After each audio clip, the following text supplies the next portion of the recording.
Okay, now we're going to go over parachute drops and how they work.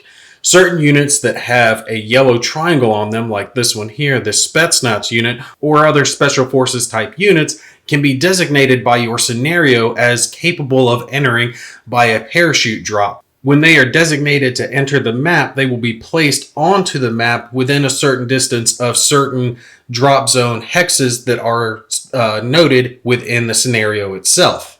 Prior to the parachuting unit being actually deployed to the map, any HQs or support weapons will be assigned before you actually place it on the map. Now let's say, for our example, that this is our designated hex as a drop zone and the surrounding hexes can be the drop zone as well. When you're choosing where to place your parachuting infantry, there are some restrictions.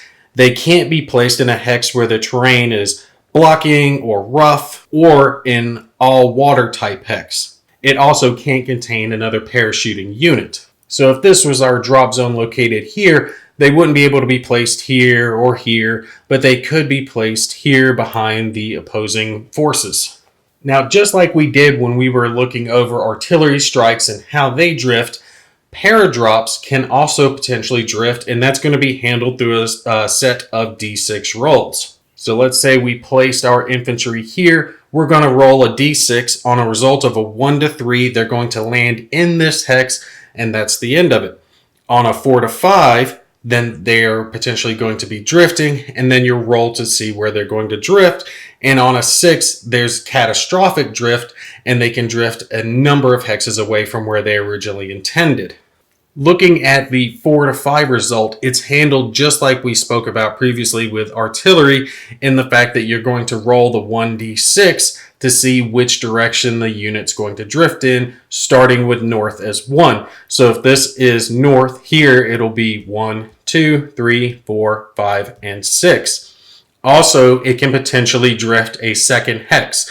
So let's say our unit is rolled 1d6, a 2 is rolled, they drift to here. You will roll the d6 again to determine if they drift a second hex. On a result of a 4 to 6, they will drift a second hex, and you will handle it just like you did the first time by rolling 1d6 again, starting with north as 1, 2, 3, 4, 5, and 6. Now, if on your initial drift roll, it's a 6, that means they've drifted wildly, and it's going to be handled just like we were talking about with the result of a 4 to 5, with the exception that the distance is not just a single hex, but it's randomly determined by rolling a d6 and adding 1. So let's say that a 6 is rolled for this unit. You're going to roll 1d6 to determine the direction again, and then you'll roll 1d6 to determine how far they drift. So let's say for this unit, the direction is 3, so 1, 2, 3. They will be drifting in this direction, and we roll a 1d6 to determine how far. A 3 is rolled, you'll add 1 to that, and that will give us a total of 4 hexes that the unit has drifted away. So you count out 1, 2, 3, 4, and place the unit accordingly. Keep in mind when it comes to parachuting units, that they will be eliminated when they're landing if they land off the playable area. So if they're off map itself, they're eliminated. If they land in a hex containing enemy units, they're going to be eliminated.